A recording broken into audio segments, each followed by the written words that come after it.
그날 들었습니다. 분명히요. 제 귀로요. 할망구, 밥은 됐고 돈만 주면 돼. 그 말을 제 손주가 했습니다. 저는 숨을 죽였습니다. 그 방 안 문틈 사이로 들리는 대화에 숨을 삼켰죠. 웃고 싶었어요. 장난이겠지 철없는 애가 또 엄살을 부리겠지 싶었거든요.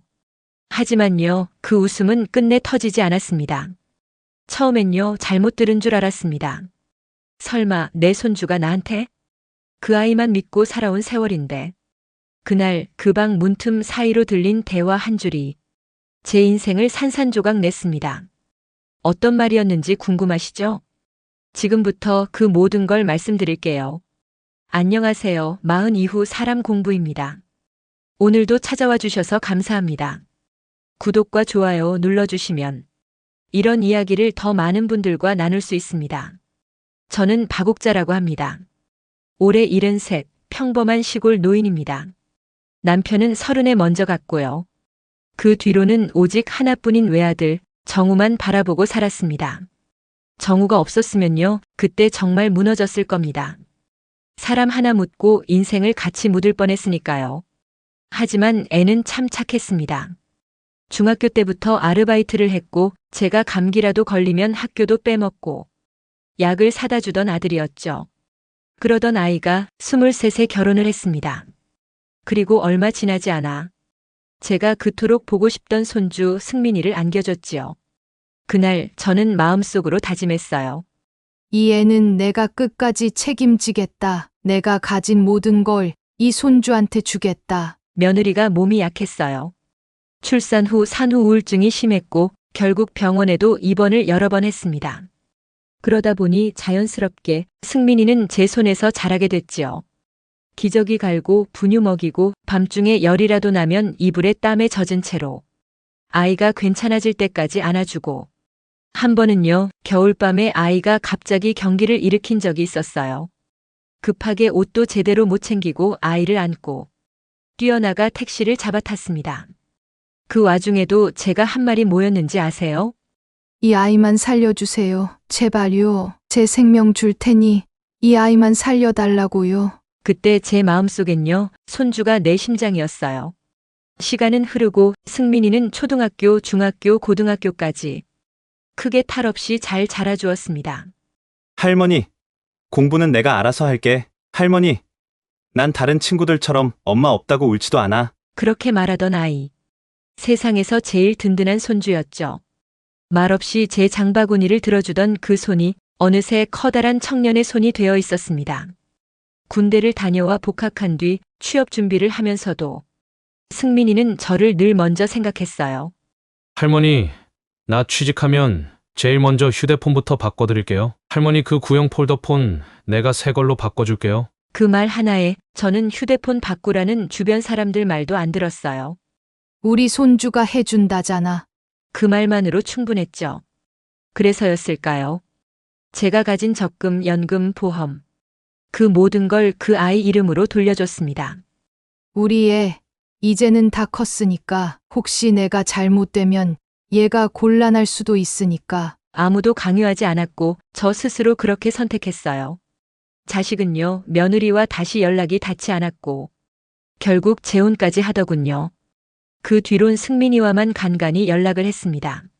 할머니가 날 키웠잖아. 내겐 할머니가 엄마고 아빠예요. 그 말이 얼마나 고맙고 애틋했는지 모릅니다. 그 말 한마디에 세상을 다 가진 듯한 기분이었죠. 그런 아이였어요, 제 손주는.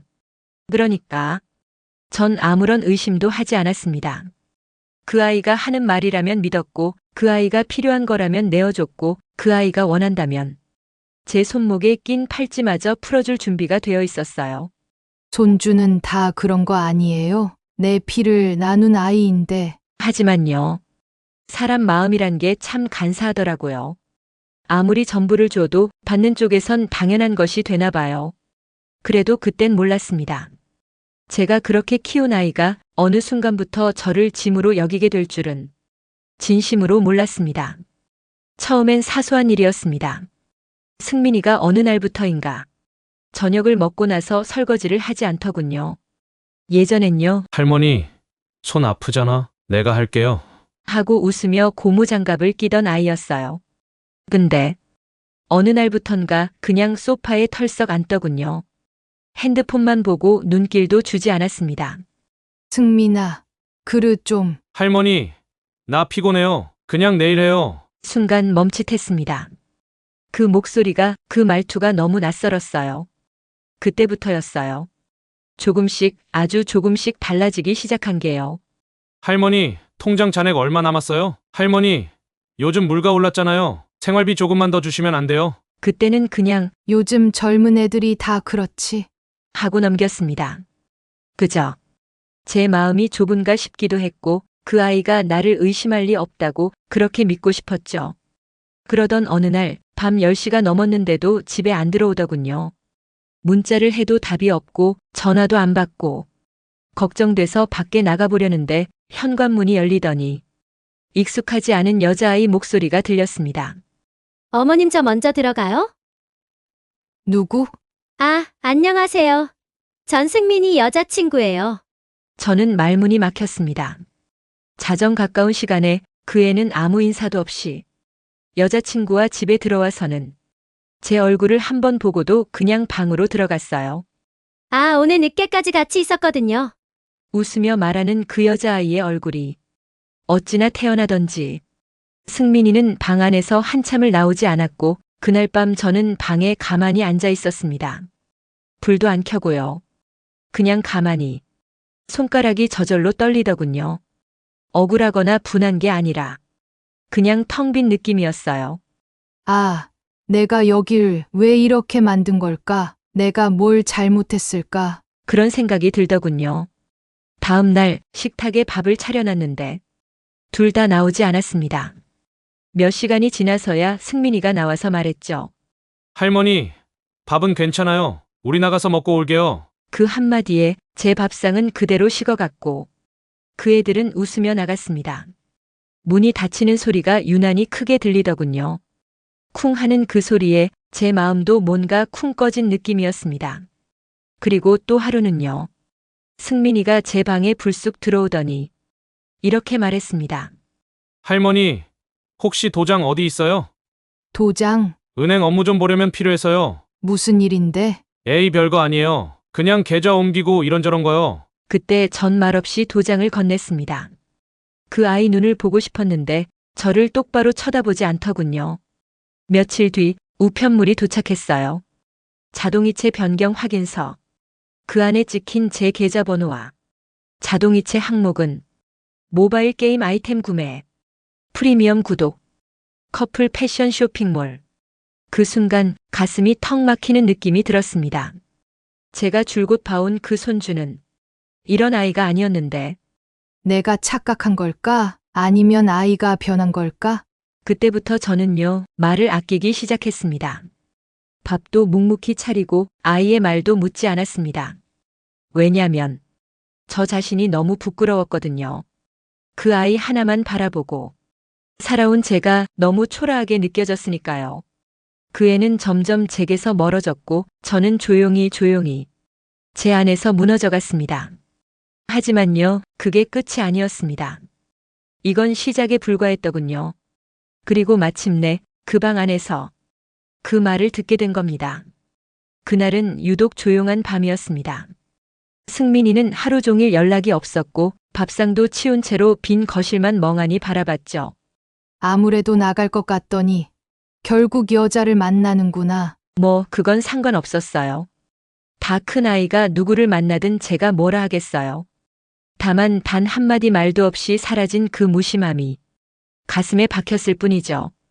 밤 10시쯤 됐을까요? 초인종 소리도 없이 현관문이 조용히 열렸습니다. 소리 죽인 웃음소리와 함께 두 사람이 거실을 지나 방으로 들어갔죠. 저는 방 안에 불을 끄고 그저 귀를 기울였습니다. 창밖에선 매미 소리도 멎었고 집 안엔 오직 그 둘의 목소리만 들렸습니다. 야, 진짜 내가 인생 잘 사는 거야. 이 정도면 거의 상속자 수준 아니냐? 처음엔 장난처럼 들렸습니다. 근데 그 다음 말이 제 귀를 새우게 만들었습니다. 할망구 밥은 그냥 라면 끓여서 주면 돼. 돈만 꾸준히 나오면 됐지. 뭘 더 바래? 그 순간 심장이 쿵 하고 꺼졌습니다. 손끝이 저려오고 입을 틀어막지 않으면 비명이 나올 것 같았죠. 그 아이가 말했습니다. 제 손주가요. 어차피 우리 집 아니야. 그 할망구가 알아서 관리하니까 편하잖아. 그리고 여자애의 웃음소리가 들렸습니다. 그 비웃음은 벽을 뚫고 제 가슴을 찔렀습니다. 전 그 자리에 얼어붙은 듯 서 있었습니다. 눈물도 나지 않았어요. 그저 그 말이 계속 귓속에서 메아리 쳤습니다.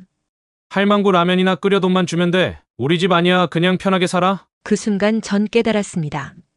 이 집이, 저에겐 전부였던 이 집이 그 아이에겐 그냥 숙소였다는 걸요. 아침마다 깨우고 따뜻한 밥 차려주고 빨래 개고 속옷까지 챙겨준 내가 그 애에겐 그저 밥 주는 사람이었다는 것. 가족이 아니라 자판기 같은 존재였다는 것. 그날 밤 저는 한참을 울지도 않았습니다. 오히려 말라붙은 감정만 가슴에 고여 있었죠. 그리고 처음으로 생각했습니다. 내가 왜 여기 있어야 하지? 나는 왜 이 집에서 눈치를 봐야 하지? 누굴 위해, 뭘 위해 살아온 거지?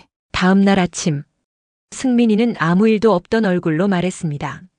할머니, 현금 좀 준비해 주세요. 여자친구 부모님 뵈러 가야 해요. 체면도 있고. 그때 전 밥상을 보며 말했습니다.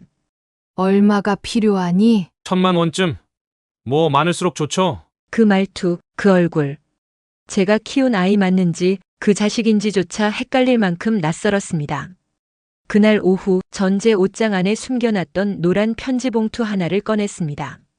그 안엔 제 통장 사본, 집 등기부 등본, 그리고 오래전 손편지 몇 장이 들어있었어요. 편지엔 이런 말이 적혀 있었죠. 할머니, 나중에 어른 되면 할머니 모시고 여행 다닐게요. 내가 제일 사랑하는 사람은 할머니예요. 그 글씨, 그 손글씨를 보고도 전 아무런 감정도 일어나지 않았습니다. 그저 한숨뿐이었죠.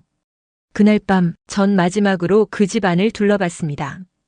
냉장고 문 안쪽, 가스레인지의 타지 자국, 승민이 침대맡에 있던 인형 하나까지. 그 모든 게 낯설고 멀게만 느껴졌습니다. 그렇게 문을 나섰습니다. 말없이 조용히, 그리고 다시는 돌아가지 않을 결심을 품고요. 그날 밤 저는 집을 나왔습니다. 말없이 조용히, 구두도 벗은 채 슬리퍼만 신고요. 승민이는 몰랐습니다. 제가 나간 줄도 몰랐고 이제 다시는 그 아이 앞에 서지 않으리란 것도요. 시골의 찜질방 한켠. 친구가 운영하는 작은 공간에 몸을 뉘었습니다.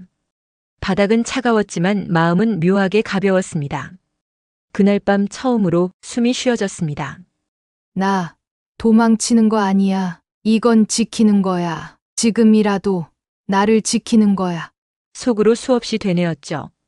그 아이를 탓하지 않았습니다. 탓해봤자 달라질 것도 없고 변할 것도 없으니까요. 이제는 그 아이가 아니라 저 자신을 바꾸는 일이 남았다는 걸 알게 된 겁니다.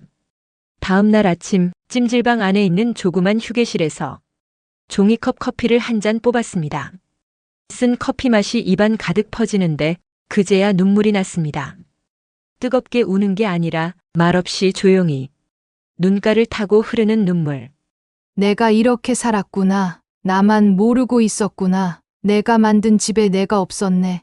그때부터 하나씩 하나씩 꺼내기 시작했습니다. 은행 통장, 승민이 이름으로 연결된 계좌 내역, 자동이체 내역서, 집 등기부등본, 심지어 승민이가 예전에 써준 손편지까지. 그동안 제가 벌었던 돈, 연금, 적금, 보험. 그 아이가 필요하단 말 한마디에 기꺼이 넘겼던 그 흔적들을 하나하나 바라보았습니다. 그 중에서도 제일 오래 본 건요, 그 아이가 12살 때 써준 쪽지였습니다. 할머니는 나의 집이에요. 그 문장을 보며 저는 조용히 고개를 끄덕였습니다. 맞아. 나는 집이었지. 그 아이에게 따뜻하고 편한 집이었어. 하지만 그 아이는 그 집의 벽지도, 기둥도, 문도 아니었어. 그 아이는 그 집의 산 손님이었을 뿐이었습니다. 그렇게 며칠이 지났습니다. 찜질방에서 지내며 자존심도 체면도 다 내려놨습니다. 그리고 문득 깨달았습니다. 이제부터는 내가 주인인 삶을 살아야 한다. 첫 번째로 한 일은 주민등록 이전이었습니다. 주소지를 변경하고 승민과 같은 주소에서 분리시켰습니다. 두 번째는 은행 통장 해지. 남아있던 잔액을 모조리 새 통장으로 옮기고 도장도 새로 만들었죠. 그 과정에서 은행 직원이 물었습니다. 혹시 가족과의 공동명예 문제가 있으신가요? 아니요, 이제는 혼자서 살 겁니다. 그 말을 하고 나서 내 입안에서 처음으로 혼자라는 단어가 가볍게 느껴졌습니다. 세 번째는 변호사 사무실에 연락을 한 일이었습니다. 오래전 지인 딸이 운영하던 작은 법무사 사무실에 전화를 걸었죠. 혹시 집 등기 이전 상담도 해주시나요? 네, 물론입니다. 명의자 본인이시라면 문제없습니다. 그 한마디에 속이 다 시원했습니다. 며칠 뒤 그 집을 내놓기로 결심했습니다. 거긴 이젠 내 집이 아니야. 그 아이의 웃음이 날 멍들게 한 집이니까. 마지막으로 집 근처에 갔을 때 저는 차 안에서 조용히 그 집을 바라봤습니다. 창문 너머로 TV를 보며 웃고 있는 승민이의 모습이 보였습니다. 여자친구와 함께였죠. 저는 미소 지었습니다. 그 웃음이 오래 가진 않을 거라는 걸 이젠 알고 있었거든요. 그리고 마지막으로 작은 수첩에 한 줄을 적었습니다. 이젠 내가 나를 책임질 차례입니다. 그 순간부터 복수가 아닌 회복을 준비하기 시작했습니다. 내 자존감, 내 이름, 내 삶을 되찾는 회복이요. 그날 이후 전 더는 감정적으로 움직이지 않았습니다. 울지도 않았고 떨지도 않았습니다. 이제는 움직여야 할 때였습니다. 가장 먼저 찾아간 건 부동산 중개사무소였습니다. 집을 정리해야 한다고 말하자 중개사는 놀란 얼굴로 물었습니다. 할머님, 그래도 가족이 같이 사시는 집인데. 그 집, 더 이상 제 집이 아니에요. 아이에겐 그저 무료 숙소일 뿐이더군요. 조용하고 단호한 제 말에 중개사는 더 이상 묻지 않았습니다. 그리고 3일 뒤 한 부부가 집을 보고 가더니 곧바로 계약을 결정했습니다. 승민이 몰래 서류를 정리해야 했기에 전 법무사를 통해 위임 처리를 부탁했고 최종 서류까지 넘기는 데 성공했습니다. 계약서에 마지막 사인을 할 때 손이 살짝 떨렸습니다.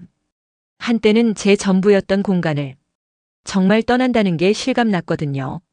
하지만 그 떨림은 슬픔이 아니라 해방감이었습니다.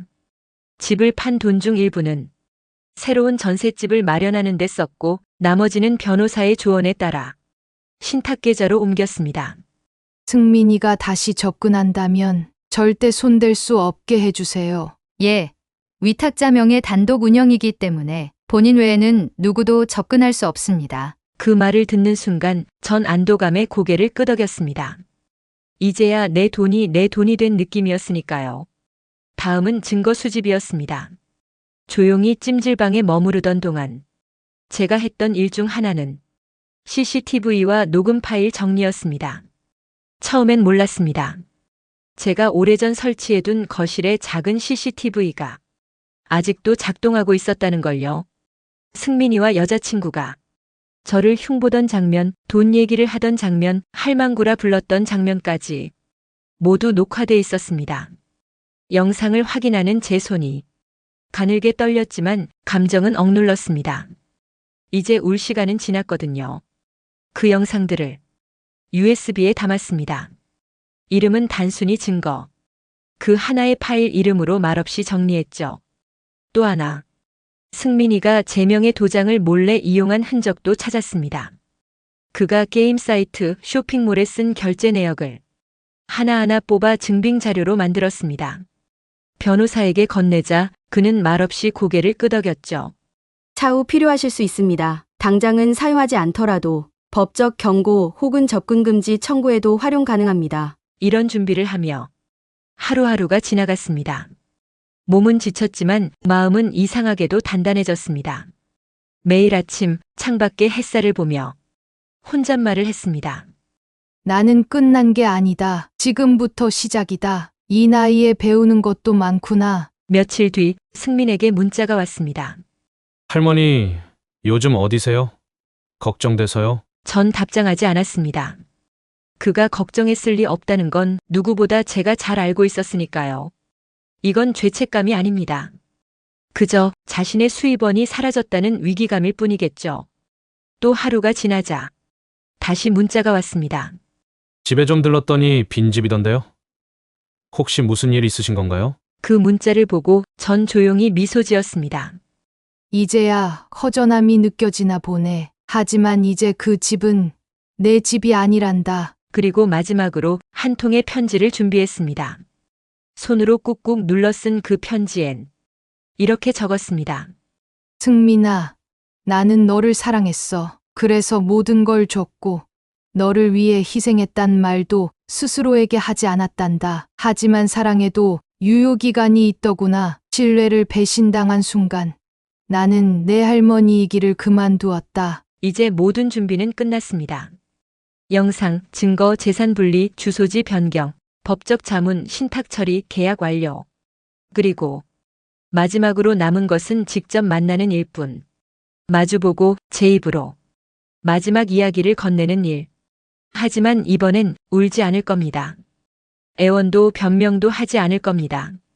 그 아이가 잊고 살았던 제가 누구였는지, 어떤 삶을 살아온 사람인지 보여줄 겁니다.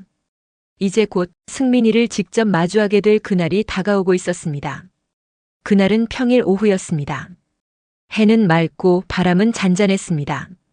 전철에서 내려 승민이가 사는 집 앞까지 걸어가면서 제 발걸음은 어느 때보다도 무거웠지만 마음만큼은 가볍고 단단했습니다.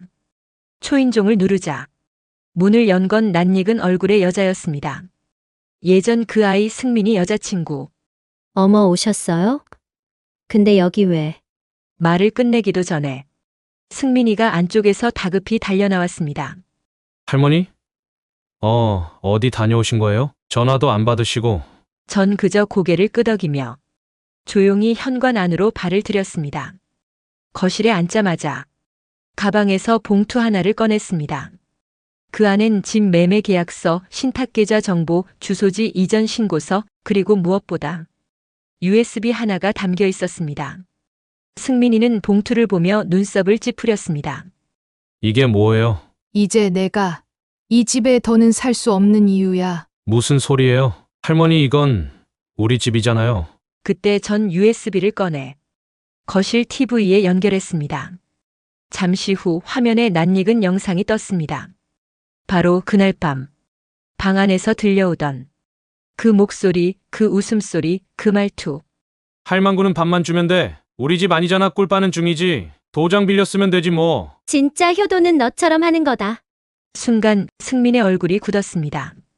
그 옆에 여자애는 입을 틀어막으며 TV를 향해 어머, 이거 뭐야를 반복했죠. 전 묵묵히 그 영상을 바라봤습니다. 그리고 조용히 입을 열었습니다. 저 말, 내가 모를 줄 알았니? 눈은 감고 있었지만 귀는 살아 있었단다. 승민은 자리에서 일어났습니다. 할머니, 이건 농담이었어요. 장난이잖아요. 그날 술도 마셨고. 장난이라고 하기엔 너무 오래 들었어. 그리고 너무 또렷하게 들렸고, 내가 너를 위해 살아왔던 시간들이 그 한마디로 다 쓰레기가 되었더라. 승민은 다급히 말했습니다. 할머니, 제발 이런 식으로 정리하면 안 되죠? 저 진짜 잘할게요. 다시. 그래, 그럼 죽은 사람처럼 정리해 줄게. 뭐라고요? 할머니는 이제 죽은 셈 치고 살아보려고. 내 삶은 이제부터 시작이야. 그 순간 여자친구가 자리에서 벌떡 일어나 승민에게 말했습니다. 야, 나 이런 줄 몰랐어. 진짜 너무하네, 나가자. 그리고 그녀는 자리를 떴습니다. 문이 닫히고 정적이 흐른 거실. 승민은 고개를 푹 숙인 채 말했습니다. 할머니, 미안해요. 근데 진짜 이 집 정말 파신 거예요? 전 대답하지 않았습니다. 그저 그 아이의 눈을 똑바로 바라보며 마지막 말을 남겼습니다. 가족이라 믿었는데 날 할망구로 기억하더구나. 그래, 그럼 이제 나는 너 없는 인생을 살아갈게. 그날 전 그 집을 나왔습니다. 뒤도 돌아보지 않고 그 문 앞에서 울지도 않았습니다. 그 문턱을 넘는 순간 속으로 조용히 말했죠. 고마워, 승민아. 넌 내 착각을 깨워줬어. 그리고 한참을 걷다. 버스 정류장 벤치에 앉아 노란 햇살을 맞으며 혼잣말처럼 중얼거렸습니다. 이제 내가 나를 구하러 가는 길이야. 다 늦은 줄 알았는데 지금부터가 시작이네. 그날 이후로 승민이는 몇 차례 전화를 했습니다. 문자도 보냈고요. 할머니, 잘 지내세요? 그땐 제가 너무 철이 없었어요. 한 번만 얼굴 뵙고 싶어요. 하지만 전 더는 그 아이의 이름을 핸드폰에서 다시 보지 않았습니다. 차단도 하지 않았고 삭제도 하지 않았습니다. 그저 그대로 두었습니다. 그래야 내가 배운 교훈도 지워지지 않으니까요. 제가 지금 사는 곳은 작은 도시 외곽의 빌라촌입니다. 햇살이 잘 들고 이웃들도 조용한 곳이죠. 아침마다 정해진 시간에 라디오를 켜고 화분에 물을 주고 동네 마트까지 천천히 걸어갑니다. 누구 눈치도 안 보고 무릎이 아프면 쉬어가고 보고 싶은 책은 앉아서 천천히 넘깁니다.